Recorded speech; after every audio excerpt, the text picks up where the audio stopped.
What's up, book nerds? My name is Tara, and today I am going to do an audiobook book haul.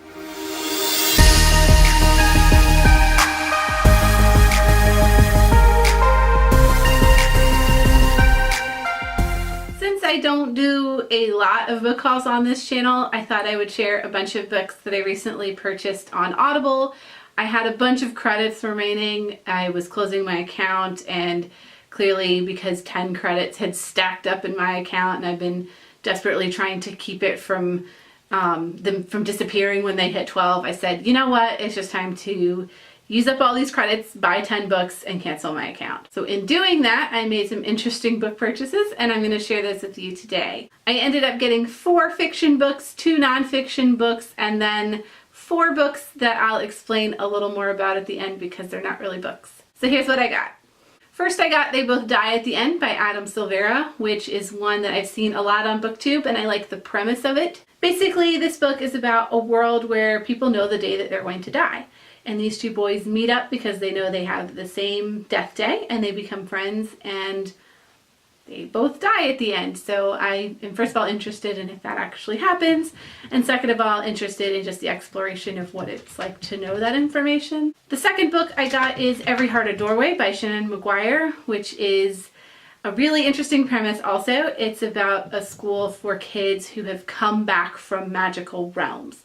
So they've gone to Narnia or they've gone to Wonderland, and now they've returned, and what that life is like for them post-fantasy story. So it hits on a couple of things I like. It hits on interesting angles on classic stories and potentially boarding school novels. It's also very short, so I'm thinking this little 4.5-hour audiobook will be good for an upcoming trip that I'm taking.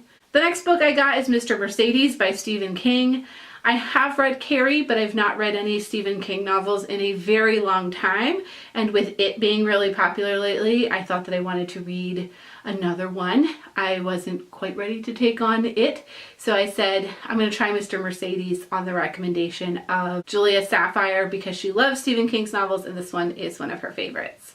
Since she and I have similar taste in books, I thought I might as well try this one because I'm pretty sure I'll like it. It's about a serial killer. The next book I got was Lolita by Vladimir Nabokov. I've had this one on my shelf for a very long time. I've never read it. I put it up there with books like Tampa and You by Carolyn Kepnes that are these explorations of really twisted people. And so I figured the audiobook might encourage me to actually read the story so that I can clear that book off of my classics TBR. The first nonfiction book I got was Lies My Teacher Told Me by James Lowen, which is a book, I think I actually own it, and I think I've tried to read it before, but I also think that it will work really well in an audiobook format.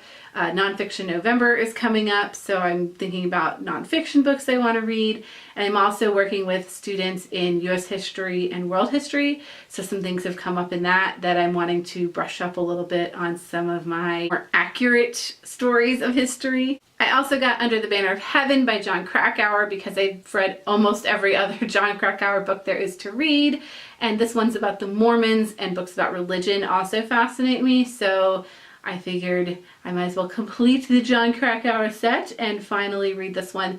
I think I've actually read all of his books on audio, so it's only fitting that I read this one that way too. And then the last 4 books that I got are not actually books. They are great courses, which is something that Audible has offered in the past couple of years.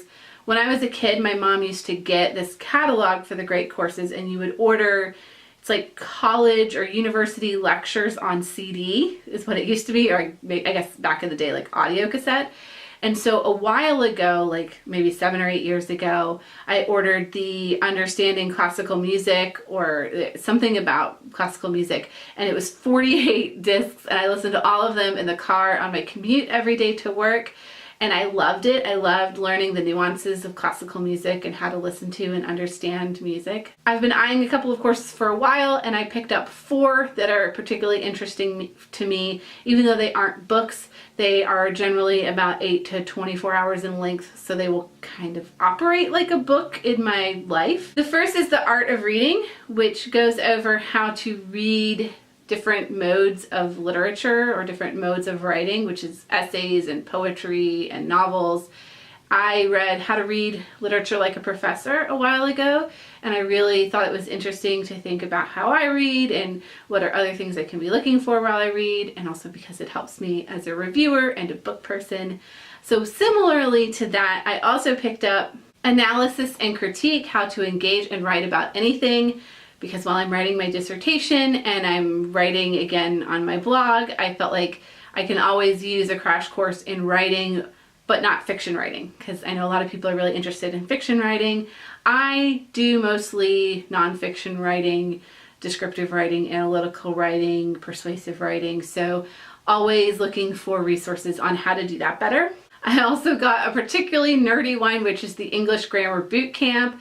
I probably know most things about English grammar because I've been tutoring in SAT and in English for a very long time, but I'm also really just nerdy about it and I like listening to stuff about grammar, so I picked that one up. And finally, I got Turning Points in Modern History because I did want to fill in some of my missing history knowledge, and this seemed like a good overview of just hitting some cocktail party type highlights of history, and then if there's something particularly interesting, I might move forward from there and try a longer course.